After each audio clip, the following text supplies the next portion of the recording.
and two, the tax rate. I think Dave mentioned there's not going to be a tax increase this year. We're going to take care of the governor stated it. I think the speaker stated it. There are many who want a gas tax increase and other tax increase. Not going to happen. I know you wanted to talk about a couple of bills that you were pursuing on immigrations, so I want to give you an opportunity to do that. Well, I want to talk about immigration. I'll let Dave do that. One of the things we're working on it came out recently, is autism. We're trying to be very helpful on that. We think we have a way, a much scaled back version to help many of these families. We looked at, we chaired some of these commissions over the years, and it was amazing to me, the lady that came up and said, look, I've got 2 kids with autism, but I can only afford to take care of 1. How do I do that? So we're working through some things that we think will be responsible, help these families, and move forward, and because we don't want these long-term to be problems for the state. If you can help these kids from age 2 to 6, you really can solve a lot of problems. I think that's going to be a good thing this year. And Dave, your immigration bills. Well, it came up this year when Arizona had their big immigration bill, 1070 I think it was, and then all of a sudden everybody says, we need to do this in Virginia. And I was talking until I was blue in my face. We've done it all. If you look at the Arizona immigration bill, every time you read something, did it, unconstitutional, did it, unconstitutional, we have it all. We're a leader. We were the first state in the entire country to deny illegal aliens driver's licenses. We're the second or third to deny illegal aliens taxpayer-funded benefits. One of the first in the country to mandate that everybody arrested for a crime is checked for immigration status.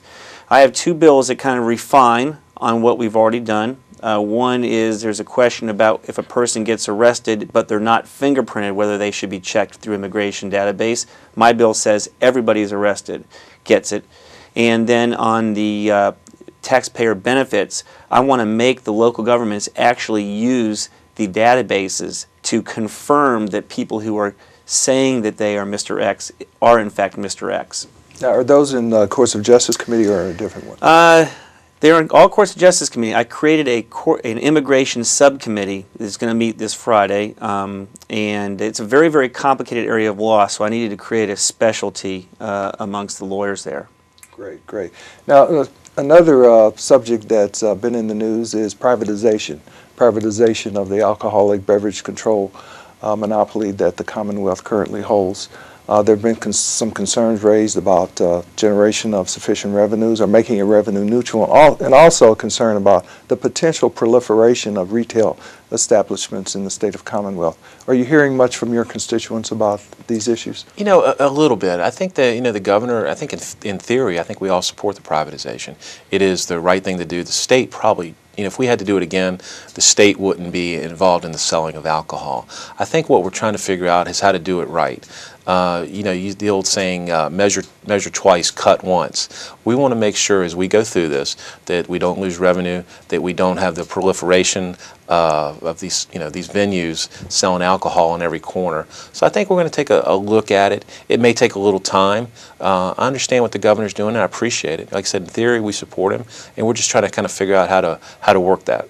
So is that issue important to you as well, revenue neutrality? And yeah, it's got to be revenue neutral, but the only way to make it revenue neutral is to add stores. So the governor's plan right now is revenue neutral, but it adds 1,000, makes 1,000 stores from 330. That's one issue. And the other thing that Tim was mentioning, you're talking about 80 years of ABC law that we have to unravel. It's not just as simple as passing a law that says ABC shall be privatized. Every little detail has to be unraveled. To give you just one example, advertising. There are different rules for advertising alcohol, beer, wine than there are for advertising distilled spirits. And if you put distilled spirits next to beer and wine, you can't have 2 sets of rules.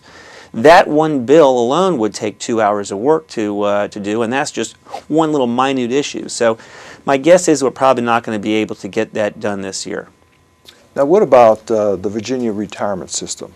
There's some proposals floating out this year. Last year, there was a change made that requires new employees now to contribute to their retirement. But this year, the governor has proposed a raise for state employees, but also a requirement that they contribute to their retirement fund. I don't know how many states in the country still have a pension. My bet is very few. I know that the federal government abandoned it. Why? Because it's the same thing that put GM and Chrysler out of business. You can't afford it. People are living longer, and you just can't afford to be paying people 60% of their salary for the rest of their lives. You just can't do it. It's unsustainable. So I try to tell the state employees that something needs to be done or they won't even have a retirement. And so there are a lot of solutions that are floating out there. The one that I support is just eliminate the pension completely for all new hires. I don't think we should be changing the rules on people who have already signed up to be a state employee. The second thing is to ask them to contribute some to their retirement, just like everybody does, like everybody in my law firm does, contribute a little bit to your retirement. And we're looking at, exactly how much we think would be fair. And we're talking about not only employees employed by state agencies, but at the local government level as well.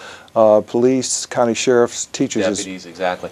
And Dave made the point that I'd like to emphasize. I don't think we should change the rules in the middle of the game for the current state employees. But I think if you look around the country, you see California, Illinois, New York. These states are facing bankruptcy. In fact, the federal government this week is talking about how they can allow the states to go into bankruptcy. Virginia, I appreciate what the governor's doing, taking on this issue before we have reach that problem. I don't think we ever will, but we have got to probably do something this year on the retirement system, because if, like I said, you just look around the country, it is a disaster in many of these states. And those California, those public employees there, they're trying to retire, many of them are not going to get what they think. So just like the ABC issue, the Commonwealth is in a handful of states only that continue to hold a monopoly on the sale of alcoholic spirits. And on the other hand, the Virginia retirement system, I don't think there's many states that continue to fully fund its state employee retirement system any longer. When I got out of college, I started working on Capitol Hill. And if I'd started a year earlier, I'd have been under the old system with the retirement and the pension. I started, I'm in the new system, the kind of defined contribution, and it's worked well. I think it's something people are going to have to look at as time comes. Both of you are on privileges and elections, and I think that's the oldest standing committee in the House of Delegates. It is. And of course, you're going to face very significant issues, probably in April, dealing with redistricting. Talk to us a little bit about the process and the reason for it. Well, redistricting is a combination of three factors. Number one, the Constitution requires that every 10 years we redraw the lines so that every person has their own delegate and their own senator of equivalent population. I think it's going to be about 80,000 people per delegate district. And so you have to redraw the lines because of population shift. The second thing is what I mentioned is a population shift. If you look at the maps, there's a large amount of growth in Northern Virginia. Not so much Fairfax, Arlington, Alexandria, but in Prince William and Loudoun. So what that forces is mathematics. That's the third thing. You have to redraw the lines, and there's nothing you can really do about it. The other element is this is highly regulated by the Constitution and the Voting Rights Act, and so we have to draw a map that meets all the criteria of the United States Constitution, the state Constitution, and the Voting Rights Act. So when you're talking about population shift, law of math, Constitution, Voting Rights Act, it is like a Rubik's Cube, and it's going to be very difficult to do, but the state's been doing it, every 10 years since it was founded, so I'm sure we'll be able to pull it off this year. Sounds complicated. It is, but we'll get through it, as Dave said. It's going to be an interesting year. This will be something, the new wrinkle this year, as Dave mentioned, the Voting Rights Act. Our plan has to go to the U.S. Department of Justice to be approved. Since we're still under the Voting Rights Act, this will be the first redistricting ever that it'll be a Democrat president reviewing the Virginia plan. Before it was, I guess it was Nixon, Ford, Reagan, Bush, Nixon, and then Reagan, and then Bush. So it'll be interesting to see. We'll do it I think we're going to do it the day after the reconvene session in April, and then it'll probably take a month or two, I would assume, to get everything through the process and agreed upon. So the governor has recently appointed a bipartisan commission, if you will, or a group of individuals to make recommendations to the General Assembly.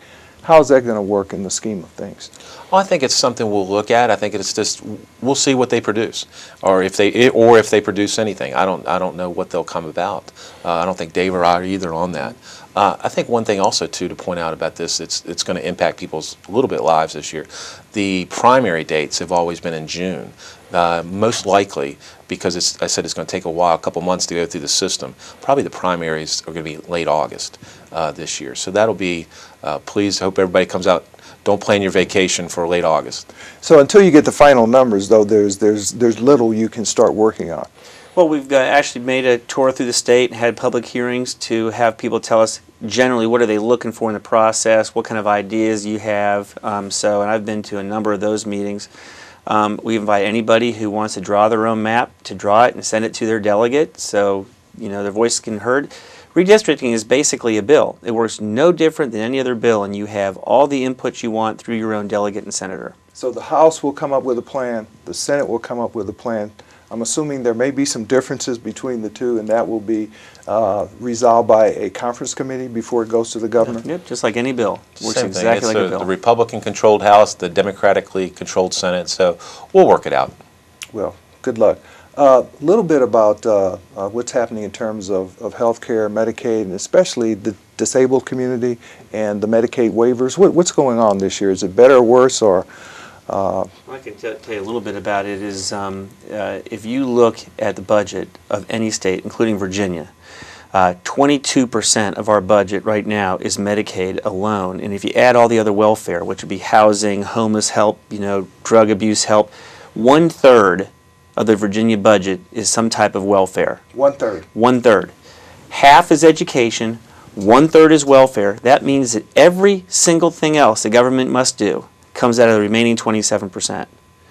So, from my opinion, you get a different opinion if you had somebody else here, but my opinion is something's got to be done. I mean, we cannot sustain a Medicaid and welfare system like we have in this country.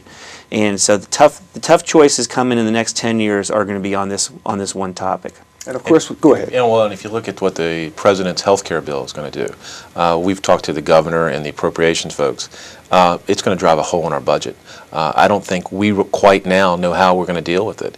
But if you look at what they're talking about, it's going to be an extra $1 billion or more. Could be multiples of that added to the budget just because of the requirements that are coming down from Washington. I think that's why we've had the debate here about the repeal amendment, allowing states to band together 2/3 to repeal certain laws of Washington. In many ways, that's really just a reaction to kind of the overreach that a lot of us and many people think is happening in Washington. The president's health care bill will force two things. One, in the future we'll have to either raise taxes or cut spending, as Dave said, in all these other areas, which means transportation, education, and police. So we're trying to balance that right now, and it's a tough decision now to look at as we prepare, but in the coming years it's going to be a crushing blow. Now, has that repeal amendment passed the House? It's passed the House 2 days ago. Okay, so it goes over to the Senate. Is there a Senate sponsor? I believe there is, but I'm not sure who it is. I think we've got about a minute left, and I promised you both an opportunity to let your constituents know how to get in touch with you during the course of the session. Delegate Albo. Well, the best way is email, because the odds I'm actually sitting at my chair when you call is pretty slim. And so my email address is dave@davealbo.com. So it's easy for me and my mommy to remember. But dave@davealbo.com, or otherwise just call down the General Assembly. Great. Delegate Hugo. And just go to timhugo.com and you can click right on, and we have a link and it'll take you right to the inbox. And I know you both encourage people to come to see you. Oh, please come by. I mean, I tell my staff, if there's a constituent, I don't care who I'm meeting with, what committee I'm in, grab me. I want to talk to you. If you take the time to come to Richmond, I want to take the time to talk to you. Yeah, we have the same rule. The number one person who gets in my office or comes sees me is my constituents. And so if they come, they just check in and they'll drag the person down to wherever we are, and it's only an hour and 40 minutes drive from where Tim and I live to come see us. I wish more people would take the opportunity. Great. Thanks for being here today. Thank you. Thanks. Our guests today have been Delegates Tim Hugo and Dave Albo. Until next time, I'm Woody Evans for Cable Reports and Cox Communications. Thanks, guys. Hey,